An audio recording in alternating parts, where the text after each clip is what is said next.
So this is my current prototype of the Spectrum. It comes from, as a company, we come from PC gaming. That's where we started. It's our roots. We've been doing it for a very long time. We released literally the first circumaural gaming headset ever in 2004. So we've been doing audio products for a long time. We know a lot about PC gaming audio, and we've tried to take a lot of that knowledge and then apply it into our first real Xbox 360 product. A headset has to be doable for a gamer because of, I would say, 4 different reasons. One, there's what we call the 12-year-old factor. It's when some 12-year-old creams you online, mocks you relentlessly, and then something in front of you has to die. And unfortunately, sometimes that's actually the headsets. The second thing we learned about headsets is that for a headset to be good, for a headset to be really good and fulfill a very, very basic purpose, you have to forget that you're wearing it. When people forget that they're wearing a headset, they're going to put it on, they're going to stand up, and it's going to say pling. So we added a full centimeter here of natural rubber, a double braided nylon cord. You cannot destroy this. Well, you can destroy this thing, but you have to try. The third place a headset will die is actually here, the normal cord. People have a tendency to get this thing stuck in the wheel of their office chair. Yeah, and then they don't let me slowly untangle this thing, and getting out is just yank. Double braided nylon. This actually, you cannot destroy this. No. As you mentioned, the retractable microphone boom that rolls up into the ear cup like this. That's also why the headset comes apart in 3 different parts, like this. So for transportation purposes, it becomes really easy and really safe to transport. And that's important because if you stuff this into a bag, it will get squished from all different kinds of angles. I want to say though that even though it comes apart, you can actually do a lot of things with this headset. It can really withstand a lot of punishment. So that's durability. So the reason why we're doing the 4XP and the 5XP is because if you don't need to take this apart, you shouldn't, honestly, as a consumer, be paying for us to run wiring and come up with this mechanism to take it apart. If you know for a fact that you're not gonna be, getting this thing stuck in the wheel of your office chair, you shouldn't be paying for a double braided nylon cord. All those little optimizations we do to a product like this, they cost money. And if you don't need that, then go buy the 4XP.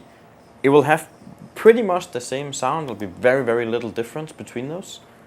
And you just saved money. We have something we call the 12-hour test.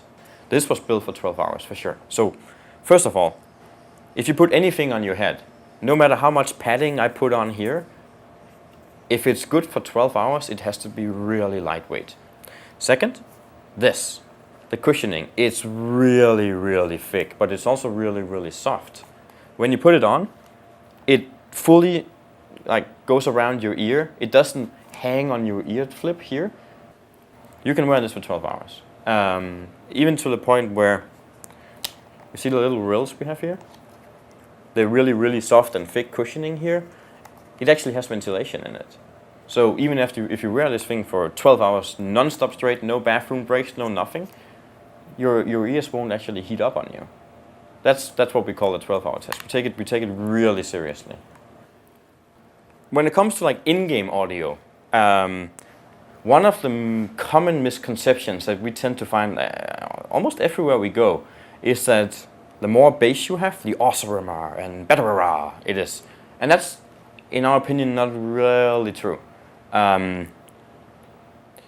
If you're driving a car game, you're going on a racetrack, the last thing you probably want, to be honest, is from your engine. But you want to hear the screeches, you want to hear your tires, you want to hear the brakes as you go around.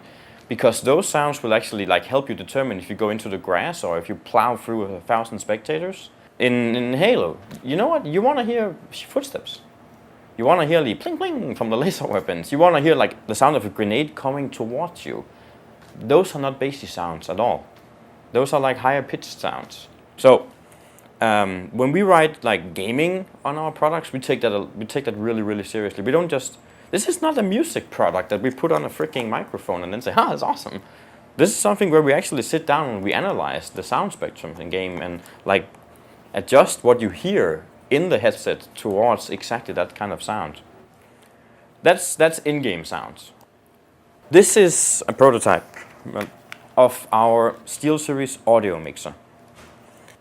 You plug it into the back of your controller like this, blink, has a good firm grip. It has a few buttons. So one, microphone on off. It has independent volume controls, which makes a lot of sense. You can adjust the in-game audio, you can adjust the Xbox Live thing. On a keyboard, within thumb's reach, when I use my WASD, I have like 17 keys I can theoretically reach. That means that I can use something called push to talk. This device is different than a keyboard. Even if I made some contraption and I could put like here, the thing is I'm already busy controlling my controller. You know, I have 2 buttons here and I have 2 thumbs. So instead we came up with something different, where the audio mixer will actually look at the volume levels you have going on, and then it will balance what's happening. So say you're in a situation, you have a teammate who's speaking to you, and you have an explosion going off at the same time, we will reduce the volume of the explosion so you can hear the voice. So basically we look at the independent volume for it. So we look at what should the Xbox Live voice be and what should the in-game audio be. And then we adjust it to the level that you feel comfortable with. And let me try to explain that. We looked at like other stuff that's going on. I mean, we're not the only company in the world doing like an Xbox 360 headset now, by far not. Basically what we looked at was that they were all taking volume, they were all taking noise, voice, whatever, and boosting the decibel level of it, which to us didn't make sense. When we sit down and play a game, the first thing we do, honestly, it is to adjust the volume of the game to the highest level we're comfortable with. So then having some kind of feature or technology that goes in and take Xbox Live voice and just multiplies it by 20 decibel doesn't make sense to us. That's why we chose a balancing feature instead, because that's much more important. It works really, really well, much better than you like initially probably think it does. I think this will be a competitive advantage. I really, really do.